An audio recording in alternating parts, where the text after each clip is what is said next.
নমস্কার, কেমন আছেন সবাই? আমি মৌ জনি ব্লগে সবাইকে স্বাগত জানাই। আশা করি সবাই খুব খুব ভালো আছো। আর জামাই ষষ্ঠী তো খুব ভালো কেটেছে সবারই। তো এটা আমার একটা কাকার ছেলে, ওর সাথে গল্প করছিলাম পুকুরের পাড়ে বসে বসে। চিকু ঘুমাচ্ছে ওদিকে, ভাই আছে বাড়িতে বলে ওকে রেখে আর আমি এসছি। ভাইকে বলে এসছি যে তুই একটু দেখ, আমি একটু মাঠ থেকে ঘুরে আসি, মা এখনো কেন আসছে না। আর মা এই দেখুন কখন এসেছে পুকুরে মাছ ধরতে, তা এখনো মাছ ধরা আর শেষ হয়নি।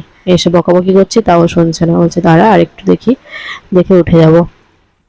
আর এই দেখুন মাছ ধরছে জাল টেনে, জাল ফেলে হচ্ছে না বলে জাল টেনে মাছ ধরছে হাত দিয়ে ধরে ধরে। আর ওই বোনটাকে সাথে করে নিয়ে এসছে, ও আর মা দুজনে মিলে ধরছে।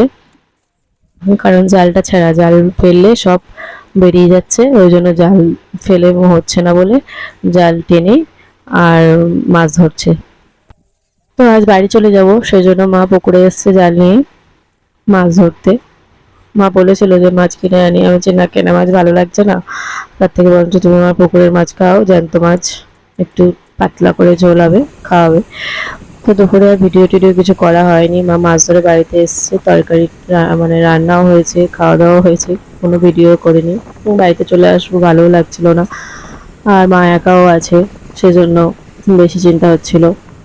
আর চিকু আর আমি এখন বাড়িতে যাচ্ছি। আর এই দেখুন রাস্তার ধার ধরে লাইট, মানে চেন লাইট লাগিয়েছে নতুন করে, এগুলো আগে ছিল না, এরকম করে লাগিয়েছে দেখছি। আজ বাড়িতে আসার সময় দেখলাম যে কি সুন্দরভাবে লাইটগুলো লাগিয়েছে, ভালো লাগছে, খারাপ না। আর তো দুপুরে ভিডিও করিনি, তা কি বলবো আর। তো চলো বাড়ির দিকে যাওয়া যাক।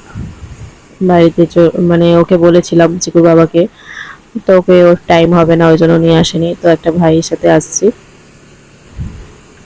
তো চলো টাটা, সবাই ভালো থাকবেন, সুস্থ থাকবেন, ভিডিওটা এখানে শেষ করছি।